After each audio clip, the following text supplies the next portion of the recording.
કરોતિ વાચાલમ પંગુમ લંઘયતે ગિરિમ યત કૃપા તમહમ વંદે પરમાનંદ માધવમ. સર્વોપરી ભગવાન સ્વામિનારાયણ ઉત્સવના પ્રણેતા. આવો ભવ્ય ઉત્સવ જેમણે શરૂ કરેલો છે એવા અને સ્વામીએ જે વર્ણન કર્યું ને બોલ્યા હતા, ખરેખર મારા હૃદયમાં એટલો બધો આનંદ છે એની કોઈ સીમા નહીં. એનું કારણ માધ્યમિક સ્કૂલમાં મેં 4 વર્ષ ભણાવ્યા છો. રાજકોટ ગુરુકુળમાં. એટલે વિદ્યાગુરુની એને વાત કરીએ તો વિદ્યાગુરુ ખરેખર કેવા હું. હવે જ્યારે વિદ્યાગુરુનો શિષ્ય આટલો બધો પ્રબળ હોય, 10 મણની તલવાર હોય, તો માણસ વિચાર કરે કે આ તલવારને ઉપાડનારો કેવો હોય છે. વર્ષો પહેલા ફરેડીમાં આવ્યો હતો. ઉજ્જડ ખેતર હતું, કાંઈ નહોતું હો. એ આ સંતે ગજબ કરી નાખી છે, ગજબ. સ્વામિનારાયણનો એક સાધુ આવા ખેતરમાં આવીને પડ્યો અને આવા ગજબની બિલ્ડિંગો ઊભી કરી. કે નાની વાત મફત થાય છે?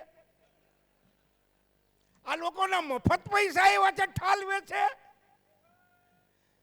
અરે મારા બાપ ભગવાન સ્વામિનારાયણ આવા સંતમાં અજબ ગજબની શક્તિ મૂકી છે ભાઈ. એની વાતોના ભડાકા તો જોવો. હું તો એના કરતા ઘણો ગલઢો થઈ ગયો છું, પણ એ હવે ગલઢા થઈ ગયા. મારી જેમ ફડાકા મારે ભાઈ. મને તો હવે 85-86 થઈ ગયા, તોય મારા ગુરુના પ્રતાપથી, ભગવાન સ્વામિનારાયણના પ્રતાપથી આજે ભડાકા મારું છું. આ તમારા જેવા ભક્તોના અને આ ભગવી પોત સ્વામિનારાયણ સંપ્રદાયની એ તમામ સંતો મારી ઉપર રાજી છે ભાઈ. આ એનું આ પરિણામ છે. મેં મારા મંદિરમાં ઘનશ્યામ મહારાજ પધરાવ્યા ત્યારે સ્વામિનારાયણ સંપ્રદાયના તમામ સંતો ત્યાં આવ્યા હો, તમામ. હું તમામના પ્રસંગમાં ગયો છું, મરણમાં અને પરણમાં. આ પરણ કહેવાય ઉત્સવ. અને જ્યારે સાધુ ધામમાં જાય ત્યારે સ્વયં ગયો છું હો. એમ મારો પ્રસંગ તમામે હાંચ્યો. બાલકૃષ્ણ સ્વામી વ્યાખ્યાન માળામાં હતા, બહુ સરસ બોલ્યા હતા ભાઈ. મને કે શાસ્ત્રી વ્યાખ્યાન માળામાં રાખજો. અરે વ્યાખ્યાન માળા હું તમને કથા આખી ઓપી દઉં ભાઈ. આવી તમારામાં તાકાત છે. શાસ્ત્રી સ્વામી તમે એવું ગજબનું કામ કર્યું છે સંપ્રદાયમાં. આ ફરેણીને એ જીવતું કર્યું છે ભાઈ, જીવતું. 200 વર્ષ ત્યાં આ સુષુપ્ત અવસ્થામાં હતું. હનુમાન દાદા બિરાજમાન હતા. ત્યાં તો વળી ભવ્ય મંદિર કરે છે. આ કોણ જાણે કેવું કરશે એ તો ભગવાન જાણે હો. હું ત્યાં જેવો દર્શને જેવો. શાસ્ત્રીજી તમે ખૂબ સારું કામ કર્યું છે, ગજબનું કામ કર્યું છે. હું ખૂબ ખૂબ રાજી થયો છું. મને આજે આવવાની બહુ તેવડી નહોતી, પણ મારા શિષ્ય બાલકૃષ્ણ સ્વામી મરી જાવ તો બેતર છે, જવું પડે મારે ભાઈ, સમજ્યા? એવું આ સાધુએ ગજબનું કામ કર્યું છે ફરણી ધામમાં. વાલા ભક્તો, ગીતામાં એક શ્લોક છે, સહસ્રેષુ કશ્ચિત યતતિ સિદ્ધયે યતતામપી સિદ્ધાનામ કશ્ચિત મામ વ્યક્તિ તત્વતઃ. શાસ્ત્રી છે ને શ્લોક? હા, ગપ્પા નથી મારતો.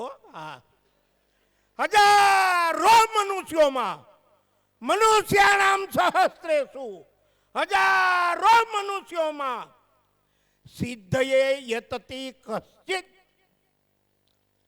સિદ્ધિને માટે જો પ્રયત્ન કરતો હોય તો આ શાસ્ત્રી કોઈ કહેજો.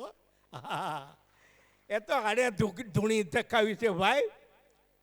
મનુષ્યાણામ સહસ્રેષુ કશ્ચિત યતતિ સિદ્ધયે યતતામપી સિદ્ધાનામ.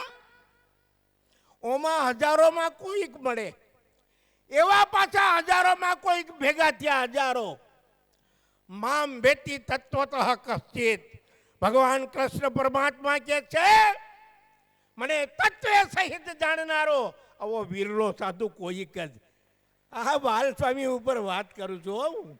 હા, એનું જ્ઞાન, એના ભડાકા, વચનામૃતનું જ્ઞાન, શિક્ષાપત્રીનું જ્ઞાન. અરે વચના આ કડક છે ને સત્પુરુષ. એટલે એક વાત કરી નાખું જરા, સમજ્યા? મારા મત ના છે તે મારા છે એટલે મારા મત ના હોય ને. વચનામૃતના મર્મગ્ન છે. મર્મગ્ન એટલે શું? એ કઈ નાની સૂની વાત નથી.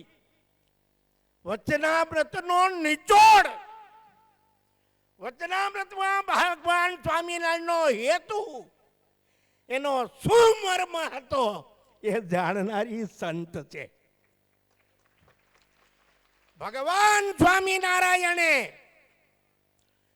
અંત્યના 17મા વચનામૃતમાં બોલીશ એટલે તમને ખબર પડી જાય છે. ભગવાન સ્વામિનારાયણ બોલ્યા છે ભાગવતમાં જેવું ભરતજીનું આખ્યાન ચમત્કારિક છે એવી કોઈ કથા ચમત્કારિક નથી એમ બોલ્યા હો. અનંત કોટી બ્રહ્માંડના ધણી એમ બોલ્યા. એ કોઈ દી ખોટું તો હોય નહીં ને ભાઈ. અરે ભરતજી ભગવાનના દીકરા હતા વાલા ભક્તો. ઋષભદેવ ભગવાનના દીકરા હતા. બધું છોડી પુલહાશ્રમમાં ગંડકી નદીને કિનારે તપશ્ચર્યા કરવા ચાલ્યા ગયા. લાંબી વાત છે, તમને ટૂંકમાં તમે બધા જાણો છો. હંમેશા સ્નાન કરવા જાય ગંડકી નદીમાં. મૃગનું બચ્ચું તણાતું આવ્યું, દયા આવી, આશ્રમમાં લીધું, ઉછેરી મોટું કર્યું. માણસ માત્રનો અંતકાળ આવે એમ ભરતજીનો અંતકાળ આવ્યો. એ જાણી ગયા કે અરે હવે તો હું યો જઈશ, આનું શું થાય. હું બેઠું હતું એ બચ્ચું અને પૂરું થઈ ગયું. ભરતજી વયા ગયા પણ વ્રતિ રહી ગઈ આ મૃગલામાં. એનો જવાબ ભગવાને વચનામૃતમાં આપ્યો છે. શાસ્ત્રીજી આગા બેઠા છે એટલે પૂછાય નહીં કઈ. એમાં કીધું છે અંતે યામતી સા ગતિ. જેવી અંતે મતિ થાય ને એવી ગતિ થાય. મૃગલીના પેટે જન્મ લેવો પડ્યો, જ્ઞાન એવું ને એવું રહ્યું, ખૂબ મનમાં દુઃખ થયું, પસ્તાવો થયો. ભગવાને દયા કરી, બ્રાહ્મણને ઘેરે જન્મ આવ્યો, નામ ભરતજી જ રાખ્યું. ચાર ગાંડા થયા. ગુણાતીતાનંદ સ્વામીએ લખ્યું ગાંડો થાય ભગવાન ભજે, ડાયો ભજતો નથી. ચાઈન ગાંડો થાય હો, ફટકેલો નહીં.